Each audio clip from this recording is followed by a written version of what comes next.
Mga mahal naming lolo at lola, nanay at tatay.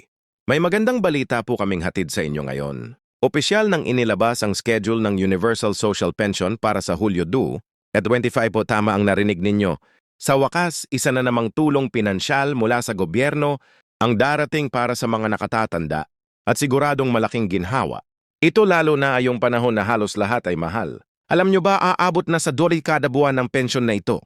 Libre, walang hulog at diretsong matatanggap ng mga kwalipikadong senior citizens. At kung kayo po ay kabilang sa listahan ngayong Hulyo hanggang Setyembre, posibleng makuha nyo na agad ang inyong unang payout, kasama pa ang 500 na bonus allowance.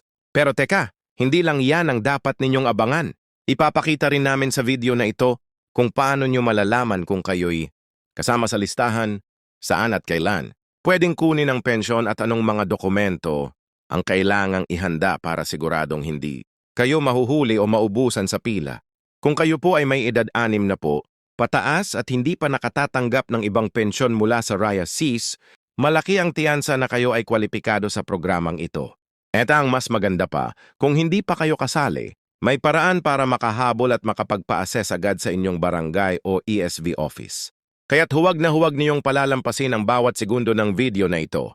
Ito po ang impormasyon na kayang magbago ng takbo ng inyong buhay ngayong 2 at 25. Paki-like po ang video. Na ito kung gusto nyong patuloy.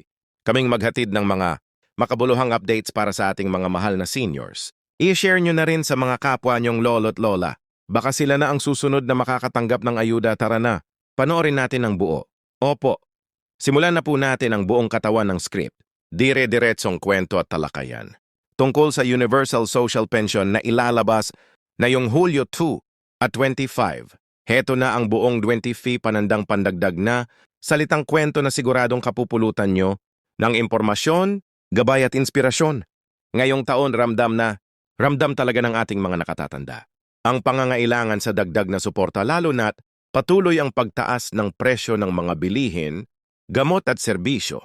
Gayan mabalita ang ipapatupad na sa buong bansa ang Universal Social Pension Program simula Hulyo 2.5. Marami po sa inyo ang natanong, kasama ba ako? Kailan ang bigayan? Paano kung wala pa akong natatanggap na tulong? Huwag po kayong mag-alala dahil ngayong araw iisa-isahin natin ang bawat detalye. Magkukwentuhan tayo gaya ng ginagawa ninyo sa umpukan sa kanto o sa tuwing maitsa at tinapay sa hapon. Relax lang po kayo dahil lahat ay ipapaliwanag natin ng malinaw at maayos.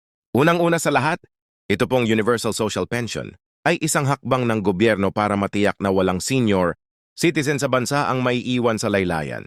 Hindi po ito kapalit ng isa suspension. Kung kayo po ay may natatanggap na mula sa alinman sa mga yan, maaaring hindi kayo kasama sa benepisyaryong ito. Pero kung kayo po ay anios pataas, walang regular na pensyon at walang sapat na kita, malaki ang tiyansa na kayo ay kwalipikado. Ang kagandahan po nito, kahit hindi kayo rehistrado noon o hindi pa kasali sa programang social pension, basta't makumpleto ninyo ang mga kinakailangang dokumento, maaari pa kayong makasali sa susunod na evaluation. Ngayong Hulyo 2 at 25 inilabas na po ng ESG ang unang listahan ng mga kwalipikadong benepisyaro mula sa mga rehiyon ng bansa. Ayon sa opisyal na ulat, mahigit 2.4 milyong senior citizens ang inaasahang makatatanggap ng tulong na 1 kada buwan. At kung kasama ka sa batch na lalabas ngayong quarter, may chance ka ring makatanggap ng lumps na 3.6 kung hindi kapanabigyan noong nakaraang mga buwan at dagdag pang 500 na transport at meal allowance kung sakaling kailangan mong maglakad o magbiyahe para lamang makuha ang benepisyo mo. Ang tanong ngayon, paano nga ba malalaman kung ikaw ay kabilang? Simple lang po. Ang unang hakbang kailangang pag-check ng inyong pangalan sa Barangay Hall o sa Yes Field Office. Marami na pong naili ang nagsimula ng mag-post ng listahan sa mga bulletin board, covered, court, barangay centers at maging sa Facebook page ng inyong lokal na pamahalaan. Kung hindi pa nyo ito nakikita, pwede nyong tanungin ang inyong barangay health worker o senior citizens president. Marami pong kaso na nakasama na pala ang pangalan pero hindi agad nabalitaan. Kaya't napakahalagang aktibo tayong nagtatanong at naghahanap ng impormasyon. May ilan din pong lugar kung saan isinagawa ang door-to-door verification. Ibig sabihin mismong mga tagaod o barangay ang pumunta sa bahay nyo para kumuha ng impormasyon.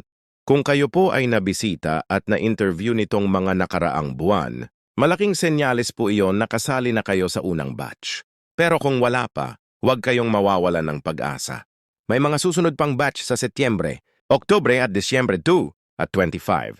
Patuloy po ang pag-assess ng mga kwalipikado at nag-update pa ng master list para sa buong taon.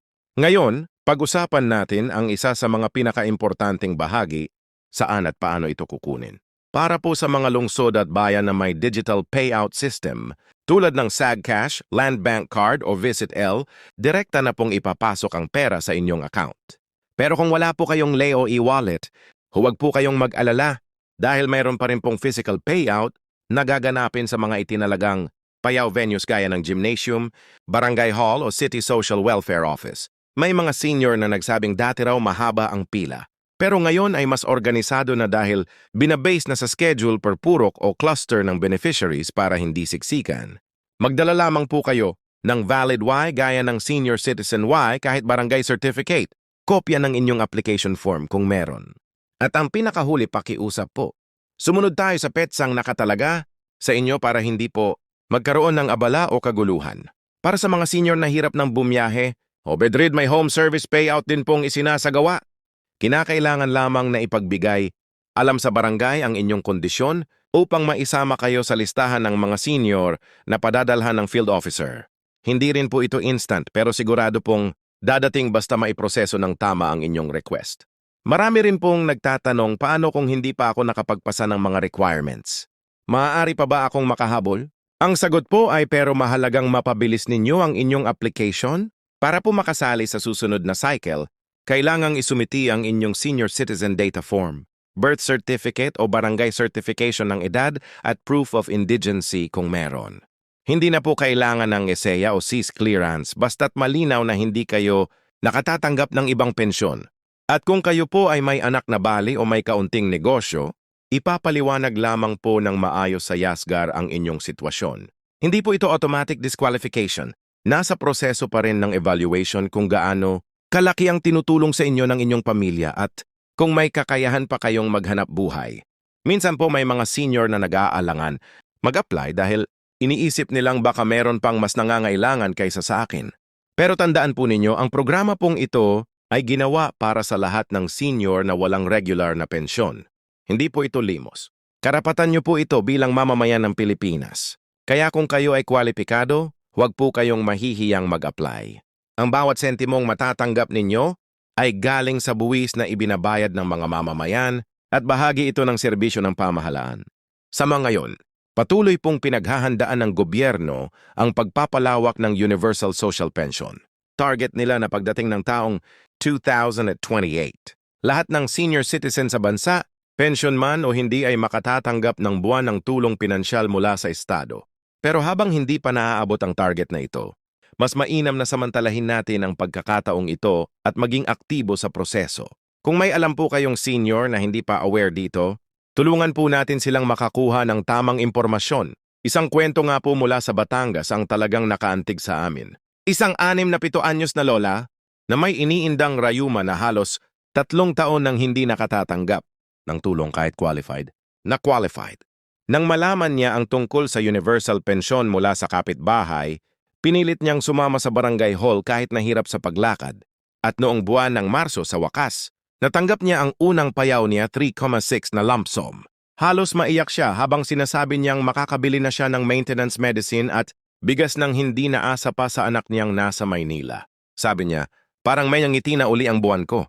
Ganyan po kalaking tulong ang maibibigay ng programang ito sa buhay ng ating mga nakatatanda. Kaya't kung kayo po ay magulang, lolo, lola o may kamag-anak na senior, huwag po ninyong hayaang mawala ang pagkakataong ito. Simulan na ninyong alamin ang proseso, i-update ang inyong dokumento at i-check ang schedule ng inyong barangay. Kung kailangan nyo ng tulong, maraming ahensya at volunteers na handang sumuporta. Kahit kami po rito sa aming channel, handa kaming gabayan kayo kung kailangan nyo ng step-by-step na walkthrough. Ngayong Hulyo 2 at 25, hindi lang po pera ang hatid ng Universal Social Pension kundi pagkilala sa karapatan, dangal at kontribusyon ng bawat nakatatanda sa ating lipunan. Ito ay paalala na hindi kayo nakakalimutan. Nasa kabila ng lahat ng hirap, kayo ay patuloy na pinapakinggan, pinahahalagahan at pinaglilingkuran. Kaya't mga kababayan, lalo na po sa ating mga seniors, handa na ba kayong tumanggap ng biyaya? Kung mag-comment po kayo sa baba ng kasama, ako para malaman namin kayo ay umaasa at sumusuporta sa programang ito. At syempre, kung sa tingin nyo po ay maraming matutulungan, ang video na ito paki-like po at i-share sa inyong mga yise, kapitbahay at pamilya. Ang isang simpleng pindot ninyo ay maaaring magdala ng malaking tulong sa isa pang senior na hindi pa aware sa benepisyong ito. Hanggang sa susunod nating video, mga mahal naming lolo't lola, lagi niyong tandaan, hindi kayo nag-iisa. Nandito kami para gabayan kayo, impormahan kayo at samahan sa bawat hakbang ng inyong senior journey. Maraming salamat po at mabuhay po kayong lahat. Yay!